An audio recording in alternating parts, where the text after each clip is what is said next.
الحمد لله نحمده ونستعينه ونستغفره ونؤمن به ونتوكل عليه ونعوذ بالله من شرور أنفسنا ومن سيئات أعمالنا من يهده الله فلا مضل له ومن يضلله فلا هادي له ونشهد أن لا إله إلا الله وحده لا شريك له ونشهد أن سيدنا ومولانا محمدًا عبده ورسوله صلى الله عليه وسلم. أعوذ بالله من الشيطان الرجيم. بسم الله الرحمن الرحيم. وإذ قال إبراهيم رب اجعل هذا البلد آمنا واجنبني وبني أن نعبد الأصنام رب إنهن أضللن كثيرا من الناس فمن تبعني فإنه مني ومن عصاني فإنك غفور رحيم. صدق الله العظيم.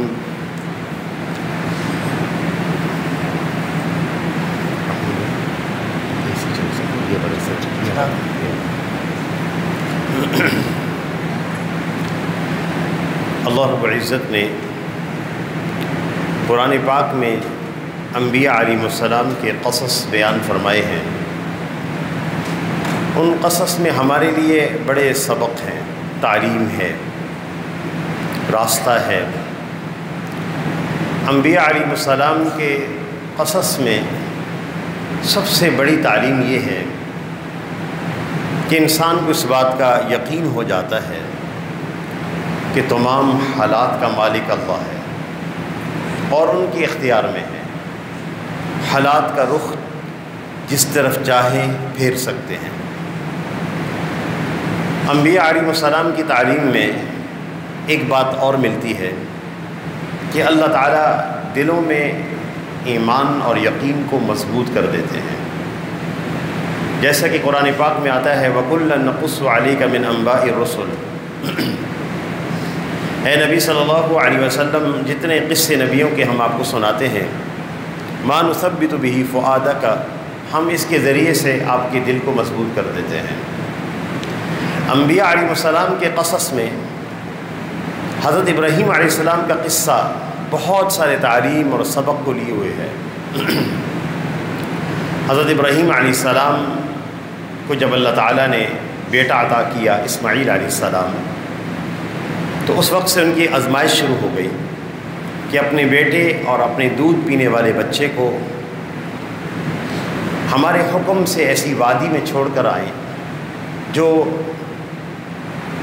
جہاں زراعت نہیں ہو سکتی، پتھریلی زمین ہے اور بیابان اور چٹیل ہے، وہاں چھوڑ کر آئیں. بوادٍ غیر ذی زرع. حضرت ابراہیم علیہ السلام اللہ رب العزت کے حکم کو پورا کرتے ہوئے اپنی زوجہ حضرت ہاجرہ علیہ السلام کو لے کر اور اپنے بیٹے اسماعیل علیہ السلام کو لے کر نکلے. عبداللہ بن عباس رضی اللہ تعالیٰ عنہما نے اس کو تفصیلاً بیان فرمایا ہے اس حدیث کو. وہ فرماتے ہیں کہ ان کے پاس ایک مشکیزہ تھا پانی کا اور کھجوروں کا ایک تھیلا تھا. یہ زاد راہ تھا. ابراہیم علیہ السلام نے اللہ کے حکم پر ان کو وادٍ غیر ذی زرع یعنی مکہ المکرمہ میں چھوڑا، جہاں زندگی اور حیات کے کوئی آثار ظاہری طور پر نہیں تھے. حضرت ابراہیم علیہ السلام کو چونکہ اللہ کا حکم تھا، تعمیل حکم کی ان حضرات کی ایک عجیب شان تھی. انبیاء علیہ السلام کی تو شان ہی الگ ہوتی ہے. اللہ کے حکم کو اس انداز سے مکمل کرتے ہیں کہ 2 لفظ تسلی کے لیے اپنی بیوی کو نہیں دیے. ایسی جگہ چھوڑ کے نکل آئے واپس جہاں بظاہر ہلاکت کا سامان تھا. مکہ المکرمہ کی گرمی کی شدت تو آپ کے علم میں ہے. کچھ سال قبل عمرہ میں کر رہا تھا تو مطاف میں شاید شدت اس وقت حرارت 50 یا 51 تک جاری تھی اور بسا اوقات محسوس زیادہ ہوتا ہے تو طواف کرتے وقت احساس نہیں ہوتا، لیکن سر کی جلد جو ہے وہ جل گئی. اتنی شدید گرمی ہوتی وہاں پر. اب تو عمارات ہیں، پھر ٹھنڈے اے سی اللہ پاک نے جو ہے مکیف اس کو بنا دیا ہے، اے سی لگے ہوئے ہیں اور فراوانی ہے. وہ زمانہ وہ ہے جب چٹیل میدان ہے، بیابان ہے، جھاڑیاں تک نہیں ہے کہ سایہ انسان لے سکے، زمین کے اندر صلاحیت نہیں ہے، سنگستان ہے، زمین سنگستان ہے، پتھریلی زمین ہے، وہاں کچھ اگ نہیں سکتا. ہاں اب یہ کہ اس کے اوپر مٹی ڈال دی جائے تو اگا لیا جائے، خود زمین میں صلاحیت اگنے کی نہیں ہے. وہاں حکم دیا ابراہیم علیہ السلام کو چھوڑنے کا. حضرت ابراہیم علیہ السلام نے 2 لفظ تسلی کے بھی نہیں فرمائے اور تعمیل حکم کی وجہ سے چھوڑ کر تیزی سے واپس نکلے. ان کی اہلیہ اپنے بچے کو اٹھائے پیچھے چلی اور کہنے لگیں کہ کیا آپ ہمیں ایسی جگہ چھوڑ کے جا رہے ہیں جہاں زندگی کا کوئی سامان نہیں ہے. حضرت ابراہیم علیہ السلام مڑے نہیں، چلتے رہے. پھر ان کی اہلیہ نے دیکھا کہ چونکہ ابراہیم علیہ السلام کی شان یہ ہے، ان ابراہیم لحلیم اواہ منیب، یہ ان کی شان ہے، انتہائی نرم دل آدمی. اللہ تعالیٰ نے ان کی شان میں بیان فرمایا وہ حلیم ہے.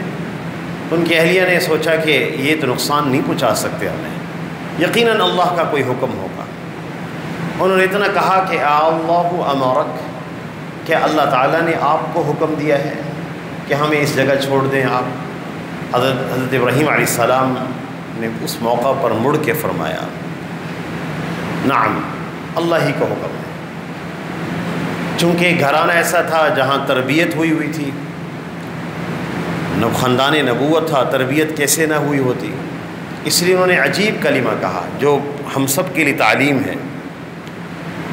انہوں نے فرمایا، ان کی اہلیہ نے اذا لا یضیعونا، جب اللہ کا حکم ہے تو اللہ تعالی ہمیں ضائع نہیں کریں گے، اس ہلاکت کے سامان میں بھی ضائع نہیں کریں گے. یہ تعلیم تھی کہ جب اللہ کا حکم پورا ہو جائے تو نقصان نہیں ہوتا، اللہ تعالیٰ ضائع نہیں کرتے، اللہ تعالیٰ مدد فرماتے ہیں. حضرت ابراہیم علیہ السلام تیزی سے چلتے رہے اور پھر جب ان کی بیوی بچے پہاڑ کے اوٹ میں ہو گئے تو پھر ابراہیم علیہ السلام نے اپنا رخ کعبۃ الشریف کی طرف کیا، جو جہت تھی. کعبۃ الشریف کی تعمیر بعد میں ہوئی ہے، اس جہت کی طرف رخ کیا اور پھر انہوں نے دعائیں مانگی ہیں. وہ دعائیں اللہ تعالیٰ نے ہمیں قرآن پاک میں سنائی ہیں، وہ دعائیں میرے اور آپ کے لیے تعلیم ہیں. انبیاء علیہ السلام کے قصص جب بیان ہوں تو کبھی بھی دل میں یہ بات نہیں لانی چاہیے کہ وہ چونکہ نبی تھے ان کے ساتھ تو مدد ہونی تھی، ہم گناہگار لوگ ہیں ہمارے ساتھ مدد کیسے ہو سکتی ہے، یا وہ لوگ صحابہ کرام تھے ان کے ساتھ اللہ کی مدد ہوئی ہمارے ساتھ کیسے ہو سکتی ہے، یا وہ فلاں لوگ نیک تھے ان کی دعائیں قبول ہوتی تھی میری تو نہیں ہوتی. اللہ تعالیٰ نے سورہ صافات میں ایک رکوع کے اندر ایک آیت کا بار بار تکرار کیا ہے، اِنَّا كَذَلِكَ نَجْزِي الْمُحْسِنِينَ، جیسے ہم نے ان کو بدلہ دیا، ان کے ساتھ مدد کا معاملہ کیا، ان کی مدد کی، ہم ایسے ہی احسان کرنے والوں کو بدلہ دیا کرتے ہیں. تاکہ کوئی بندہ دل میں یہ بات نہ لائے کہ چونکہ وہ انبیاء علیہ السلام تھے ان کے ساتھ ایسا ہونا ہی تھا کہ ہمارے ساتھ بھی ہوگا. اِنَّا كَذَلِكَ نَجْزِي الْمُحْسِنِينَ، ہم ایسے ہی احسان کرنے والوں کو بدلہ دیا کرتے ہیں. وَإِذْ قَالَ إِبْرَاهِيمُ، وہ جو مناجات ہیں جو پہاڑ کے اوٹ میں کی گئی ہیں، ابراہیم علیہ السلام نے اپنے خاندان کو چھوڑ کر جو اللہ سے مانگا ہے وہ میرے اور آپ کے لیے تعلیم ہے. اور ایک ایک دعا ایسی ہے جس کو اللہ نے قبول کیا اور تمام دنیا کے انسانوں کے سامنے اس کا مشاہدہ کرا دیا. ایک ایک دعا ایسی ہے تاکہ اعتقاد ہو جائے دعائیں قبول کرنے والے اللہ کی ذات ہے اور پوری طرح قدرت رکھتے ہیں، حالات کا رخ جس طرف چاہے پھیر دیں. وَإِذْ قَالَ إِبْرَاهِيمُ، وہ وقت یاد کرنے کے قابل ہے جب وہ ہاتھ اٹھائے ہوئے تھے. ایک بوڑھے آدمی ہاتھ اٹھا کے دعا مانگ رہے ہیں. بہت بڑا مجاہدہ تھا ابراہیم علیہ السلام کا یہ. اور اب بھی دور دور تک کوئی انسان نہیں، کسی انسان کا تصور بھی نہیں. ہلاکت خیز وادی ہے، پانی نہیں ہے، ہلاکت یقینی ہے.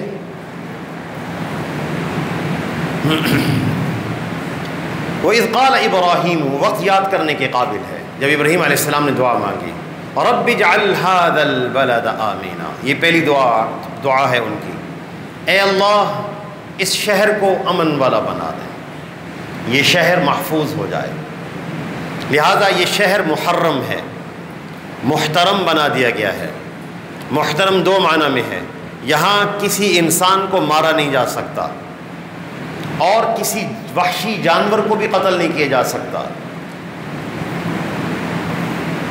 اور دوسرا یہ مکان محفوظ بھی ہو چکا ہے، اللہ تعالیٰ اس کو دشمنوں کے دست برد سے محفوظ رکھیں گے۔ وَإِذْ قَالَ إِبْرَاهِيمُ رَبِّ اجْعَلْ هَذَا الْبَلَدَ آمِنًا وَاجْنُبْنِي وَبَنِيَّ أَن نَّعْبُدَ الْأَصْنَامَ، اور ابراہیم علیہ السلام نے یہ دعا مانگی کہ اے اللہ میری اور میری اولاد کو بتوں کی عبادت سے محفوظ فرما دیں، شرک سے محفوظ کر دیں۔ رب انہن اضللن کثیرا من الناس، اے میرے رب ان بتوں نے بہت سارے لوگوں کو گمراہ کیا ہے، ان کی عبادت کی وجہ سے بہت سارے انسان گمراہ ہوئے ہیں شرک میں مبتلا ہو کر۔ فمن تبعنی فانہ منی، اے اللہ جو میری اتباع کرے وہ میری راہ پر ہی ہے، ومن عصانی، اور جو میری اتباع نہ کرے میری نافرمانی کرے، فإنک غفور الرحیم، آپ پھر بھی بخشنے والے ہیں، مہربان ہیں۔ یہ ایک نبی کی شفقت کا اظہار ہے، یہ ان کی خواہش کا اظہار ہے۔ اللہ تعالیٰ کا ضابطہ ہے کافر اور مشرک کے بارے میں کہ اس کی مغفرت نہیں فرمائیں گے۔ نبیوں کی طبعی خواہش ہوتی تھی کہ ان کی مغفرت ہو جائے، ان کی طبعی خواہش ہوتی تھی، یہ خواہش کا اظہار ہے۔ ضابطہ یہ ہے کہ مشرک کی معافی نہیں ہوگی، ان اللہ لا یغفر ان یشرک بہ، اللہ تعالیٰ مشرک کو معاف نہیں کریں گے۔ ربنا انی اسکنت، اے ہمارے رب، انی اسکنت من ذریتی بواد غیر ذی زرع، میں نے اپنی اولاد کو ایسی وادی میں چھوڑا ہے جہاں جو زراعت کے قابل نہیں ہے، عند بیتک المحرم، تیرے محترم گھر کے پاس۔ بیت اللہ کو اللہ تعالیٰ نے محترم بنایا ہے اور معزز بنایا ہے۔ فَاجْعَلْ أَفْئِدَةً مِّنَ النَّاسِ تَهْوِي إِلَيْهِمْ وَارْزُقْهُمْ،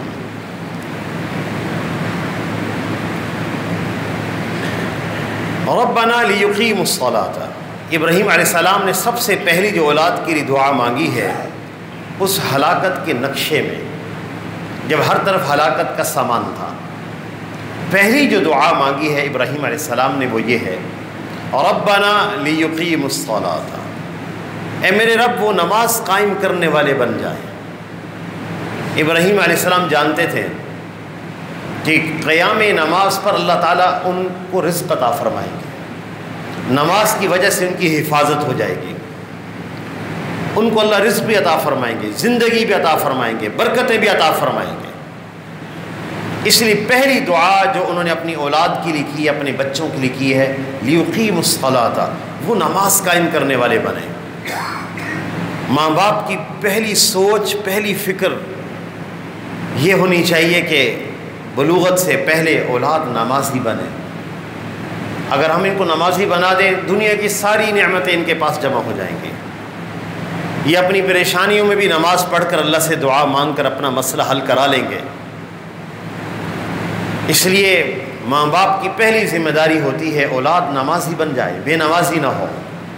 ابراہیم علیہ السلام جانتے تھے ہلاکت کے سارے نقشے اللہ بدل دیں گے۔ فَاجْعَلْ أَفْئِدَةً مِّنَ النَّاسِ، دوسری دعا انہوں نے یہ مانگی ہے، اے اللہ بعض لوگوں کے دل، من تبعیضیہ ہے، بعض لوگوں کے دل میں اس بیت اللہ کے لیے کشش پیدا کر دیں آپ۔ مفسرین نے لکھا ہے کہ شکر ابراہیم علیہ السلام نے من نقل کر دیا، من تبعیض کے لیے آتا ہے، بعض لوگوں کے لیے۔ اگر وہ من نہ لاتے اللہ تمام مذاہب کو وہاں جمع کر دیتے، چاہے یہود ہوتے، چاہے نصارہ ہوتے، ساری دنیا کے انسان وہاں جمع ہوتے۔ اور ایسی کشش اللہ نے پیدا کی، کہتے حج مہنگا ہو گیا، پتہ نہیں کون جائے گا، کہ پتہ نہیں لوگ جائیں گے کہ نہیں جائیں گے. حج مہنگا ہو گیا، صرف پاکستان کے لیے نہیں ہے، پوری دنیا کے لیے سفر مہنگا ہو گیا. امریکہ والے بتا رہے تھے $17,000. ہاں جی، اور فلاں بتا رہے تھے اتنا مہنگا اتنا مہنگا. ہمارے ملک سے بہت زیادہ مہنگا ہے. جو سعودی عربیہ کی طرف سے امریکہ کو کوٹا ملا ہوا ہے، اس کے اعتبار سے تو حج بہت مہنگا ہے. 30-34 لاکھ روپے کا حج ہے. امریکہ میں ہر آدمی مالدار تو نہیں ہوتا. لوگوں کے ذہن میں یہی ہوتا ہے کہ جو امریکہ میں ہے وہ مالدار ہے. ایسا تو نہیں ہوتا. بیچارے لوگ بڑی تنگی سے وقت گزار رہے ہوتے ہیں، مشقت میں وقت گزار رہے ہوتے ہیں. کبھی کبھی دل چاہتا ہے کہ کیلیفورنیا میں جب ہم تھے تو وہ لوگوں کو دکھانا چاہیے جو بیچارے ہوم لیس ہوتے ہیں. یا اسی طرح جب ہم مشیگن میں تھے تو وہ جلے ہوئے گھر اور تباہ آبادیاں، جلے ہوئے کارخانے، تو ہم کہتے ہیں یہ منظر کیوں نہیں دکھایا جاتا امریکہ کا. ہر جگہ جہاں مالدار بھی ہوتے ہیں غریب بھی ہوتے ہیں. حج مہنگا ہے ساری دنیا کے لیے. جہاز کی ٹکٹیں مہنگی ہو گئی ہیں، تو اب کم لوگ جائیں گے. اللہ نے اس گھر میں کشش پیدا کی ہے. جی رہائشیں مہنگی ہو گئیں، کیسے جائیں گے؟ ہوٹلز مہنگے ہو گئے. فَجْعَلْ أَفْئِدَةً مِّنَ النَّاسِ تَهْوِي إِلَيْهِمْ. ہوا یہوی کا معنی ہوتا ہے اوپر سے تیزی کے ساتھ نیچے کی طرف آنا. تیزی کے ساتھ لوگ اس کی طرف دوڑیں گے، بیت اللہ کی طرف. اس لیے آپ دیکھیں گے کہ تاریخ کا سب سے بڑا اجتماع اب ہوگا، اتنی مہنگائی کے باوجود. اللہ جل شانہ نے اس گھر میں اتنی کشش پیدا کی ہے کہ لوگ اپنی ضرورتیں اور حاجتیں قربان کر دیں گے اس گھر کے لیے. اس لیے اس گھر کی شان یہ بیان کی گئی ہے، وَإِذْ جَعَلْنَا الْبَيْتَ مَثَابَةً لِلنَّاسِ وَأَمْنًا. ہم نے اس گھر کو لوٹنے کی جگہ بنایا ہے. جتنا جائیں گے اتنا شوق بڑھ جائے گا، اتنی رغبت میں اضافہ ہو جائے گا. تابع الحج والعمرہ، حج عمرہ کثرت سے کرو. فإنہما ینفیان الفقر، یہ تنگ دستی اور غربت کو ختم کر دیتے ہیں. تاریخ کا سب سے بڑا اجتماع ہونے جا رہا ہے. جتنے پہلے اجتماع ہوئے ان سے سب سے بڑا اجتماع ہونے جا رہا ہے. اتنا مجمع بیت اللہ کے پاس جمع ہو رہا ہے. اور رمضان میں جو اتنا مجمع جمع ہوا، پچھلے ریکارڈ ٹوٹ گئے. اتنا اللہ نے مجمع دیا. مہنگائی کے باوجود، رہائشوں کے مہنگا ہونے کے باوجود، اور جہازوں کی ٹکٹوں کے مہنگا ہونے کے باوجود بھی. فَجْعَلْ أَفْئِدَةً مِّنَ النَّاسِ تَهْوِي إِلَيْهِمْ. بعض لوگوں کے لیے اللہ تعالیٰ، اے اللہ اس گھر میں کشش پیدا کر دے. دعا قبول ہو گئی، سب کے سامنے مشاہد ہے، سب اس کا مشاہدہ کر رہے ہیں. ایک ایک ابراہیم علیہ السلام کی دعا قبول ہوئی. وَارْزُقْهُم مِّنَ الثَّمَرَاتِ لَعَلَّهُمْ يَشْكُرُونَ. اور اے اللہ ان کو ثمرات عطا کر. ثمرہ کہتے ہیں پھل کو. مکہ میں آپ حضرات نے دیکھا ہے دنیا جہان کے پھل جمع ہوتے ہیں، اور اللہ تعالیٰ نے اس دعا کو ایسا بھی قبول کیا. اس مکہ سے تھوڑی دور، زیادہ دور نہیں ہے، چند میل کے فاصلے پر طائف ہے. چند میل کے فاصلے پر طائف ہے.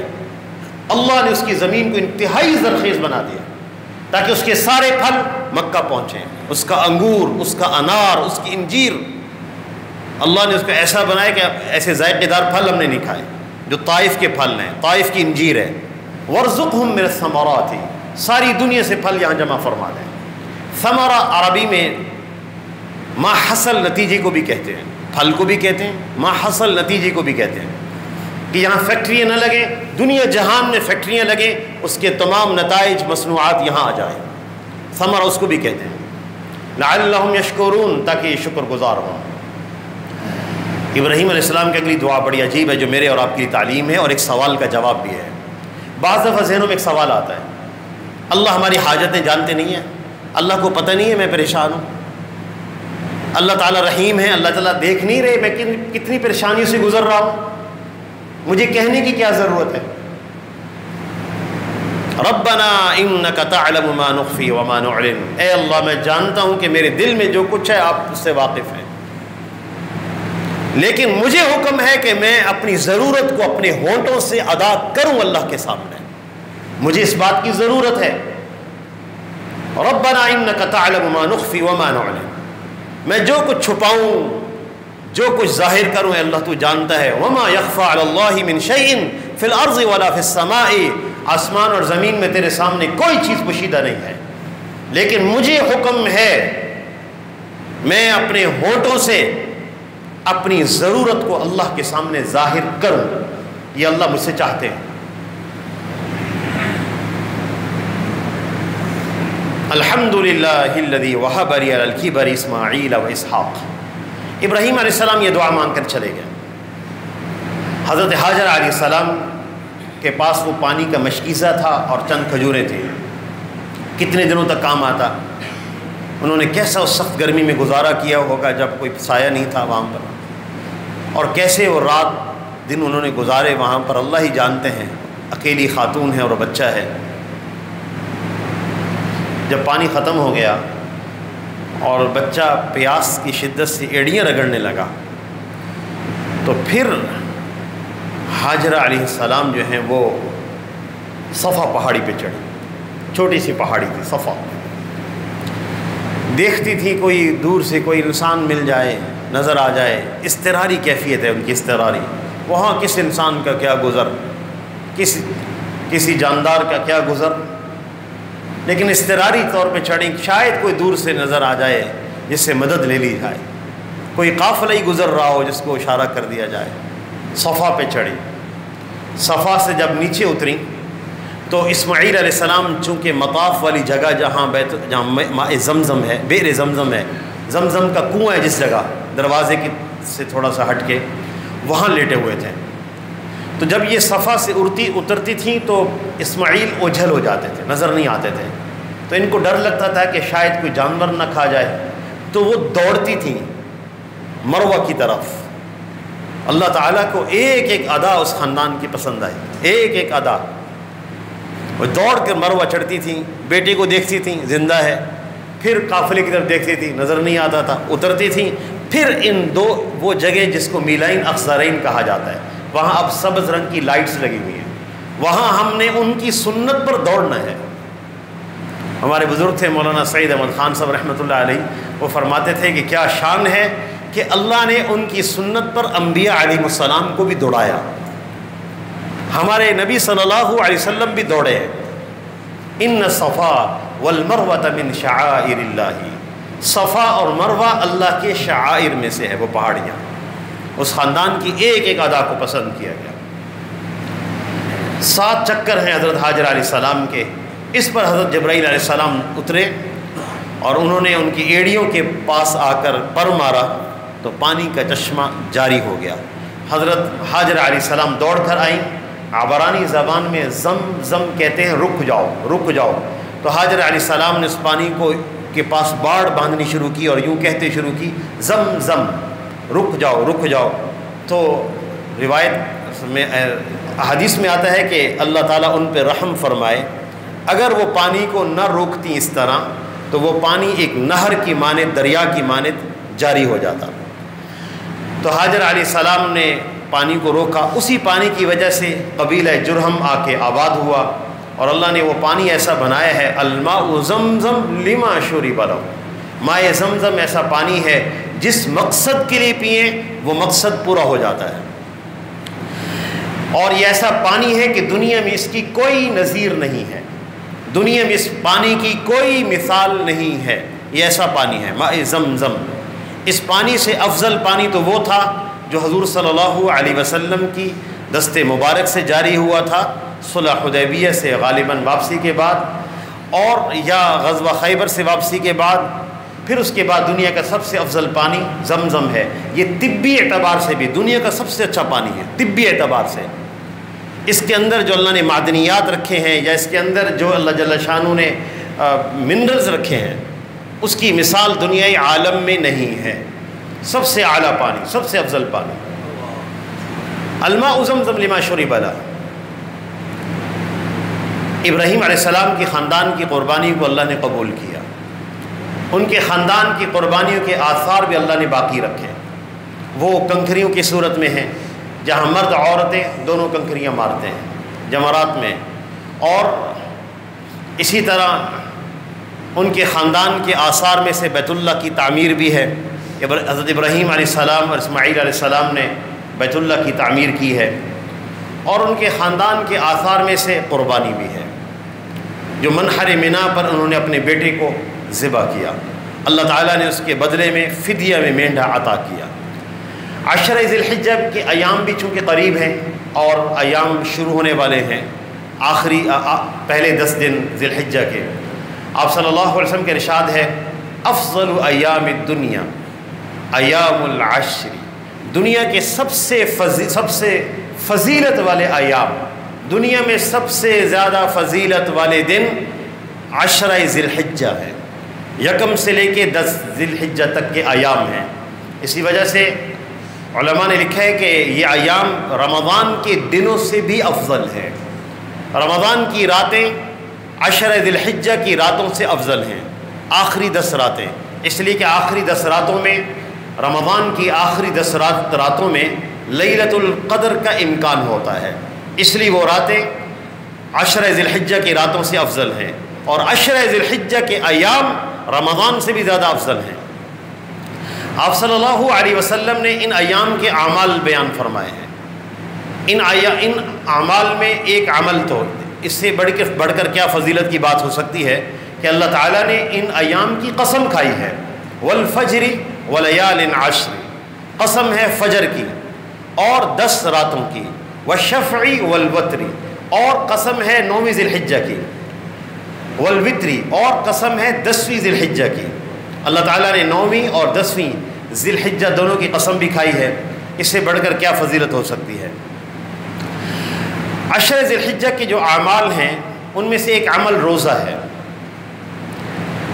روزے کا اہتمام ہو جائے، نفلی روزہ ہے، اس کے ایام کے روزوں کے بارے میں آتا ہے کہ اس کا ایک روزہ 1 سال کے روزوں کے برابر اجر رکھتا ہے، اور جو 9ویں ذی الحجہ ہے، 10ویں ذی الحجہ سے پہلے جو 9ویں ذی الحجہ ہے، اس دن کے روزے کے بارے میں آپ صلی اللہ علیہ وسلم نے فرمایا انی احتسب علی اللہ ان یکفر السنۃ التي قبلہ والسنۃ التي بعدہ، کہ اللہ تعالیٰ اس ایک روزہ رکھنے پر 1 سال پچھلے اور 1 سال آئندہ آنے والے گناہ معاف فرما دیتے ہیں۔ اس ایام کا دوسرا عمل فضیلت والا وہ ناخن اور بال نہ کاٹنا بھی ہے۔ آپ صلی اللہ علیہ وسلم کے ارشاد ہے کہ جس شخص کو قربانی کرنی ہے اس کو چاہیے کہ فلا یأخذن شعرہ ولا یقلمن ظفرہ، وہ اپنے بال اور ناخن نہ کاٹے جس شخص نے قربانی کرنی ہو، تاکہ حاجیوں کے ساتھ ایک مناسبت سی ہو جائے، اور یہ حکم مستحب ہے۔ اور ان ایام کا ایک تیسرا عمل تسبیحات بھی ہیں، ذکر بھی ہے۔ وَاذْكُرُوا اللَّهَ فِي أَيَّامٍ مَّعْلُومٍ لِيَذْكُرُوا اسْمَ اللَّهِ فِي أَيَّامٍ مَّعْلُومَاتٍ، ان معلوم دنوں کے اندر اللہ کا ذکر کرو۔ وَاذْكُرُوا اللَّهَ فِي أَيَّامٍ مَّعْدُودَاتٍ، ان گنے ہوئے دنوں کے اندر اللہ کا ذکر کرو۔ آپ صلی اللہ علیہ وسلم نے ان ایام کا ذکر خود ہی بیان فرمایا ہے، فَأَكْثِرُوا فِيهِنَّ تَحْمِيدًا تَكْبِيرًا تحلیلا تسبیحا سبحان اللہ والحمد للہ لا الہ الا اللہ واللہ اکبر، ان تسبیحات کا اہتمام کرو۔ ان ایام کا ایک خاص عمل حج بھی ہے۔ الحمدللہ حجاج کرام تشریف لے جا رہے ہیں اور پھر عرفہ کے دن میدان عرفہ میں جمع ہوں گے، جس کے بارے میں آپ صلی اللہ علیہ وسلم کے ارشاد ہے کہ اللہ جل شانہ کا یہ ارشاد ہے کہ عرفہ کے دن اللہ جل شانہ فرشتوں پہ فخر فرماتے ہیں اور ان کو گواہ بنا کے کہتے ہیں کہ تم سب گواہ رہو، جتنے لوگ عالم سے میرے پاس اس میدان میں جمع ہوئے ہیں میں نے ان کو معاف کر دیا ہے، اور جن کی مغفرت کے لیے دعا انہوں نے مجھ سے مانگی ہے میں نے ان کی مغفرت بھی کر دی ہے۔ تو اس وقت حجاج لبیک اللہم لبیک تلبیہ پڑھتے ہوئے سفر حج کی طرف رواں دواں ہیں۔ ان ایام کے اندر ایک دوسرا عمل فضیلت والا وہ قربانی بھی ہے۔ مہنگائی بھی ہے اور ہمارے کاروباری حضرات کہتے ہیں کہ کیش کا فلو کم ہے ہمارے پاس، لیکن آپ صلی اللہ علیہ وسلم کے ارشاد ہے ما عمل ابن آدم من عمل یوم النحر احب الی اللہ من احراق الدم، اللہ تعالیٰ کے ہاں اس دن خون بہانے سے بڑھ کر کوئی عمل محبوب نہیں ہے۔ وَإِنَّهُ لَتَأْتِي يَوْمَ الْقِيَامَةِ بِقُرُونِهَا وَأَشْعَارِهَا وَأَضْلَافِهَا، اس دن یہ جانور اللہ کے ہاں جو چیزیں تمہاری نگاہ میں بے قیمت ہیں، ان کے بال، کھال، ان کے کھر، سینگ، اللہ کل قیامت کے دن ان کو بھی جمع کر دیں گے اور تول کر تمہیں اس کا اجر عطا کریں گے۔ جو بے قیمت چیز تمہاری نزدیک ہے وہ بھی اجر میں تل جائے گی۔ اس لیے فرمایا فطیبوا بہا نفسا، خوش دلی سے قربانی کرو، بوجھ سمجھ کے قربانی نہ کرو۔ فطیبوا بہا نفسا، خوش دلی سے قربانی کرو۔ ہم اپنے اخراجات کا ایک نظام بنائیں ابھی سے کہ جس میں ہمارے اور اخراجات کم ہو جائیں لیکن ہم قربانی کو اہتمام کریں۔ فطیبوا بہا نفسا، یہ 10 ذی الحجہ کے اعمال ہیں۔ حضرت ابراہیم علیہ السلام نے آخر میں دعا مانگی رب اجعلنی، اس مناجات کے اندر سب سے آخری دعا ان کی یہ ہے رب اجعلنی مقیم الصلاۃ، اے میرے رب مجھے نماز قائم کرنے کی توفیق عطا فرما، ومن ذریتی، میری اولاد کو بھی نمازی بنا، ربنا وتقبل دعا، اے ہمارے رب ہماری اس دعا کو قبول کر لیں، ربنا اغفر لی ولوالدی وللمؤمنین یوم یقوم الحساب، اور اے ہمارے رب ہماری بھی مغفرت فرما، میرے والدین کی بھی مغفرت فرما، تمام ایمان والوں کی مغفرت فرما حساب کے دن۔ ابراہیم علیہ السلام کو بعد میں جب مطلع کیا گیا کہ آپ کے والد آزر کفر کی حالت میں مرے ہیں تو پھر انہوں نے اپنے والد کے لیے مغفرت کی دعا کو موقوف کر دیا۔ تو بہرحال یہ 10 ذی الحجہ کے اعمال بھی ہیں اور ان ایام کے یہ قصص اور واقعات بھی ہیں۔ اللہ تعالیٰ سے دعا ہے اللہ ہم سب کو عمل کی توفیق عطا فرمائے۔ وآخر دعوانا ان الحمد للہ رب العالمین۔